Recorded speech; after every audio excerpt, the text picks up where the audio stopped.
You know, the older science fiction kind of gets derided. I'm talking about the stuff, we could probably say pre 70 and definitely pre 60.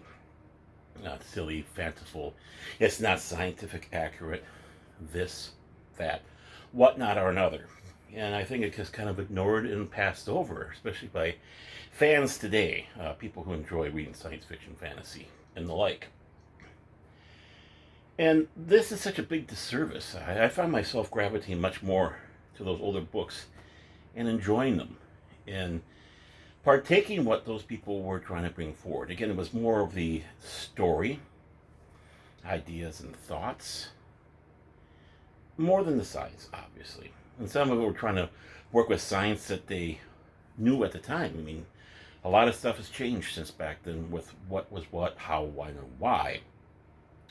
And then trying to put their own scope around it and how can we shape around it. But overall, it was the story and then the science and all the other around it.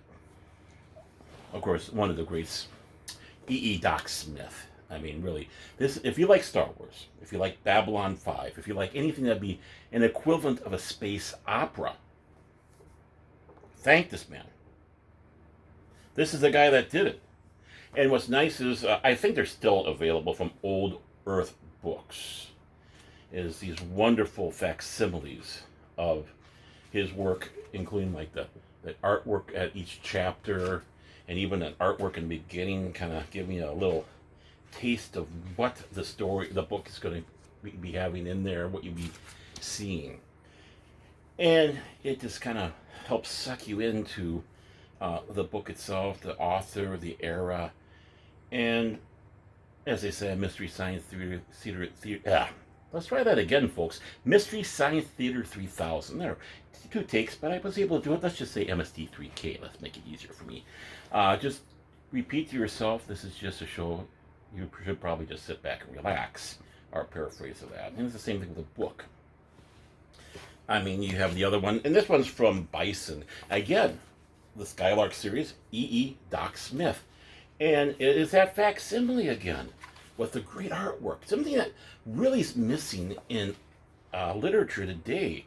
It's like, oh, we don't want to put, pictures in our books. That's like being a kid's book or whatever. It's not going to be serious. But really, even serious books of the old days had their wood cuttings and the beautiful artwork through there.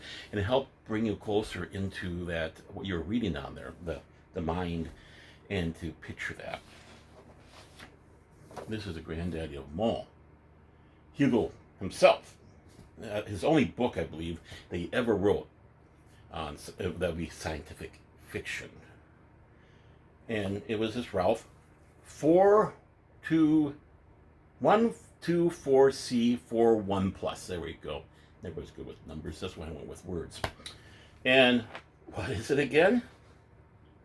It's a facsimile with the beautiful artwork. And what's fun about this book is to see what he was looking at in the future. I mean, this one was the romance in the year 2660. But what he was looking at in the future and how much of that is today.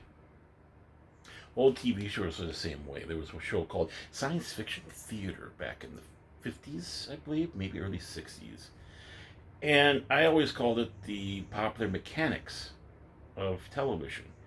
Because even though it was science fiction, it was showing a plausible thing that people were looking at. It wasn't something that was wild and out of hand. In fact, there was a few addendums at the end of the shows where they're saying, at the beginning of the show, this was science fiction.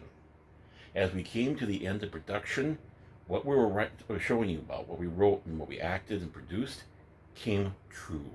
This is no longer science fiction, which is absolutely amazing. Science fiction should be enjoyed by all. It should not be myopic and it has to be serious science or else. We have to suspend belief and just remember that the most important thing is the story, the characters, the world building around that.